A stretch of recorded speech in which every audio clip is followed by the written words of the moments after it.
Hello guys and welcome to another video. कि ये video में मैं क्या कवर अप करने वाला हूँ और कैसे आपको बताने वाला हूँ कि जो सबसे इम्पोर्टेंट चीज़ रहती है एक ट्रेडर के लिए या फिर एक इन्वेस्टर के लिए। तो फिर आपने बहुत सारे वीडियोस देख लिए रहेंगे कि एग्जिट कैसे करते हैं, एनालाइज कैसे करते हैं, और मैंने भी देखे। मैं भी ये बोल रहा हूँ कि मैंने भी देखे 100-150 वीडियो बना चुके, 200 वीडियोस भी बना चुके लोग कि एनालाइज कैसे करते हैं स्टॉक, एग्जिट कैसे करते हैं, ये सब कैसे करते हैं। लेकिन जो सबसे इंपॉर्टेंट चीज़ रहती है, जो इक्वली इंपॉर्टेंट भी रहती है, मैं बोल सकता हूँ कि आप एंटर कैसे करें वो स्टॉक, वो बहुत ही क्रूशल है। क्योंकि कौन से लेवल्स पे एंटर करना, किस वॉल्यूम ब्रेकआउट पे लेवल एंटर करना, या फिर कौन सा साइकोलॉजिकल माइंडसेट रहता है जो कि आप एंटर कर सकते हो या फिर आपके रिस्क एपेटाइट में है। तो फिर अकॉर्डिंग टू दैट मैंने ये पूरा वीडियो बनाया। इसमें बहुत सारे लर्निंग है, so stick till the end of the video. और of course without wasting any time हम शुरू करते हैं ये वीडियो के साथ। Okay,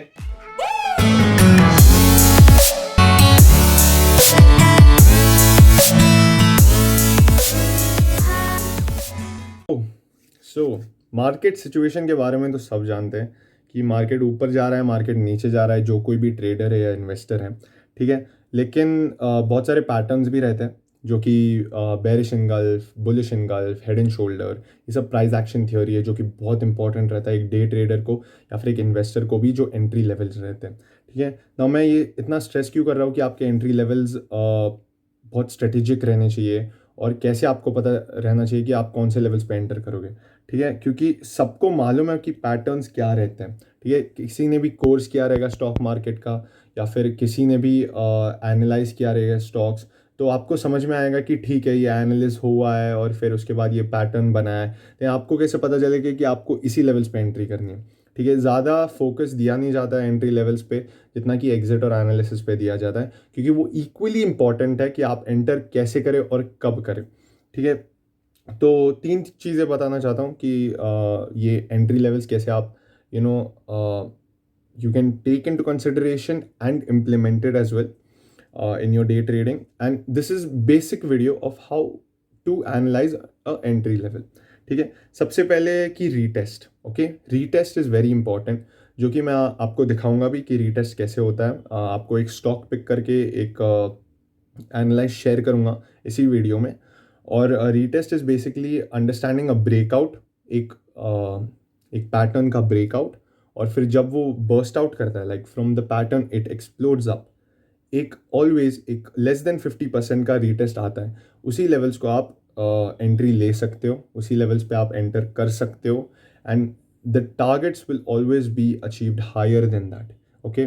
so don't be afraid to take a trade below the higher breakout level, क्योंकि हर एक अपॉर्चुनिटी मिलती है कि आपको ब्रेकआउट के बाद एक रीटेस्ट लेवल आनी ही आनी है, ठीक है। So the second one is volume.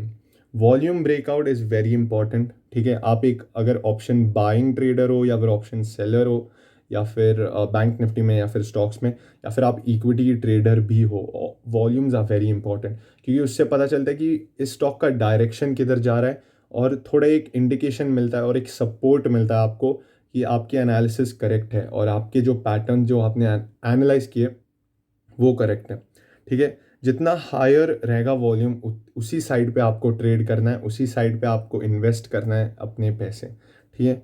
The third is all in the mind, okay, it's all a mind game, ठीक है। माइंडसेट एंड पेशेंस आपको रखना है ये ट्रेडिंग करते वक्त, कि you have to be patient enough कि आपको अपॉर्चुनिटी मिले, ठीक है। हर एक अपॉर्चुनिटी आपके रिस्क एपेटाइट में नहीं रहेगी, ठीक है। आपके शायद 10 पॉइंट का रिस्क रहेगा, थोड़े लोगों का 20 पॉइंट का भी रह सकता है।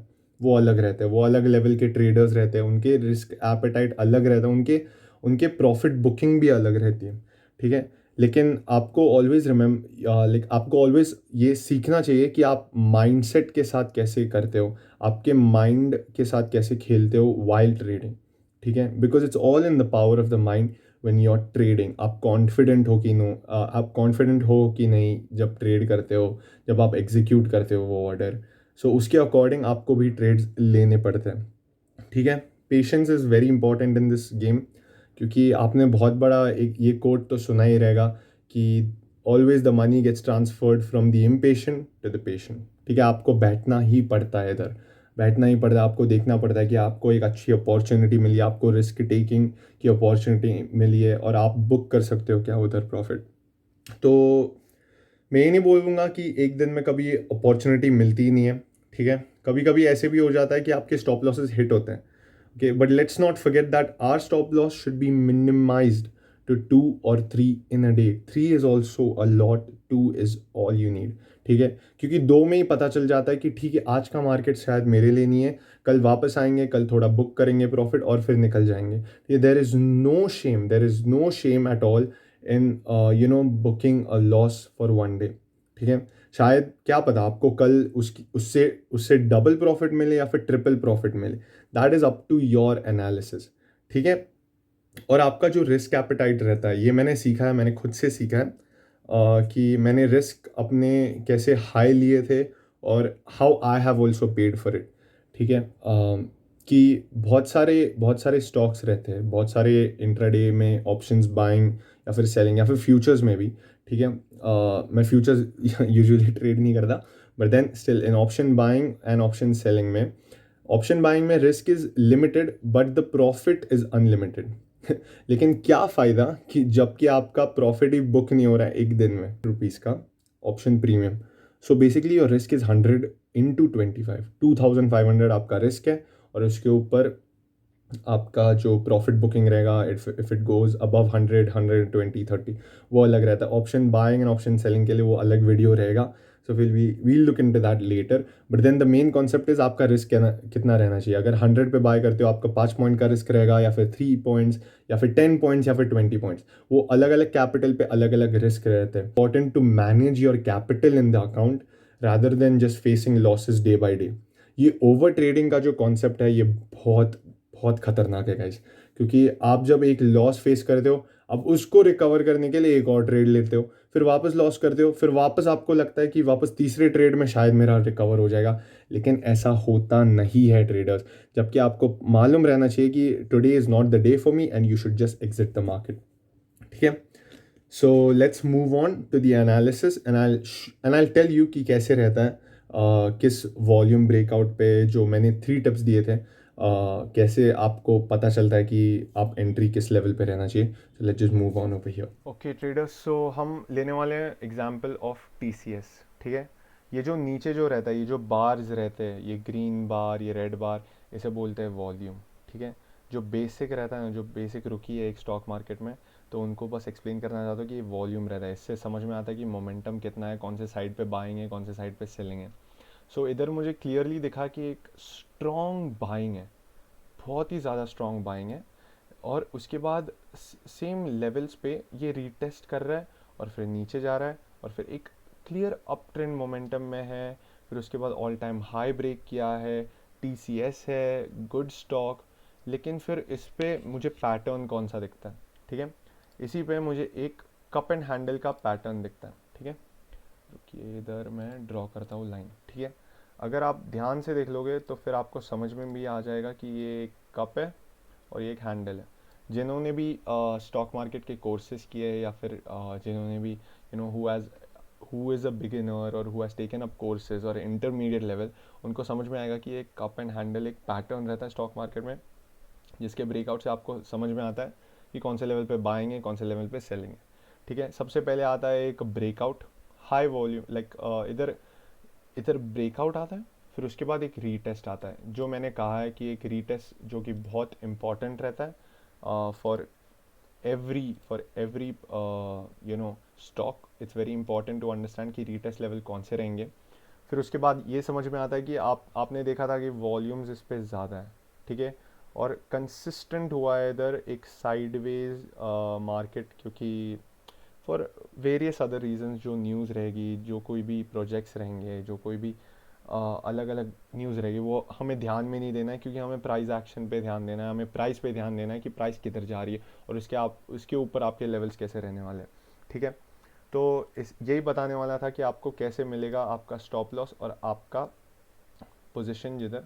ठीक है, सो आफ्टर दीज लेवल्स, ठीक है, after these levels I will get confirm कि ये ब्रेकआउट फेक था। ठीक है, ये जो आपको एक हॉरिजॉन्टल लाइन अभी जस्ट बनाई मैंने, तो थोड़ा डार्क कर देता हूँ इसे.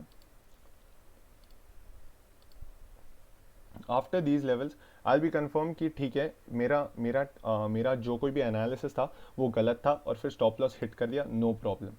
लेकिन आप देख सकते हो कि पहले रीटेस्ट लिया और फिर उसके बाद it's going all in an up trend.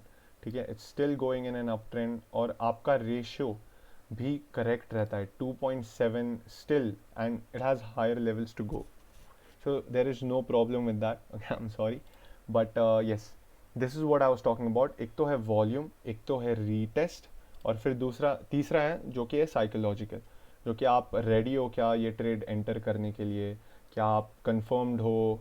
लेकिन ये जो कंफर्मेशन और ये जो माइंडसेट जो बनता है वो तभी बनता है जब आपके कंफर्मेशन स्ट्रांग हो, जब आपको पता है कि नहीं इसके बाद ऊपर जाएगा. And there is no problem, अगर इधर भी स्टॉप लॉस हिट किया तो फिर मेरा लॉस कितना होगा, it will be minimum, right? क्योंकि मेरा profit taking is much higher than that. So according to that we have to analyze the stock. लेकिन let's just say from you want an early entry into the stock, correct? early entry कब मिलेगी? इधर इसी levels पे, ये हटा देता हूँ. ओके, ना ही इधर कोई ब्रेकआउट मिला है, ना ही कोई पैटर्न बना था एट दिस लेवल्स. ठीक है, इधर कुछ नहीं दिख रहा है मुझे, इसके आगे मुझे कुछ नहीं दिख रहा है, ना ही मुझे कोई ब्रेकआउट दिख रहा है, ना ही कुछ दिख रहा है. सिर्फ एक नॉर्मल डाउन ट्रेंड जो था वो ब्रेकआउट मिला, उसके बाद रीटेस्ट किया उसी लेवल्स पे और and then what has it done, it has smoothly gone up. उसके ऊपर I get a plus advantage of a cup and handle pattern, उसका भी breakout. That is just great traders, that is just an amazing price action theory plus volume breakout plus higher levels of profit taking. Okay, and let's not forget कि ये all time high पे चल रहा है अभी भी. ठीक है, all time high पे चल रहा है अभी भी. So you have to understand that also कि ये स्टॉक कैसा है, कैसा परफॉर्म कर रहा है, कैसे लेवल्स मिलने वाले हैं आपको इसी पे. सो अकॉर्डिंग टू दैट आप सब एनालाइज करते हो और उसके हिसाब से आपको ट्रेड लेना है या फिर आपको इन्वेस्ट करना है. Okay, so let's get back. All right, so traders आपको दे दी इन्फॉर्मेशन कि कैसे ट्रेड करना चाहिए, कौन से लेवल्स पे एंट्री देना चाहिए. So my job is done over here. ठीक है, मैंने जो आपको लर्निंग देनी चाहिए वो दे दी है और ये अब आपके ऊपर है कि आप एग्जीक्यूट कैसे करोगे. ठीक है, आपका माइंडसेट कैसे रहता है.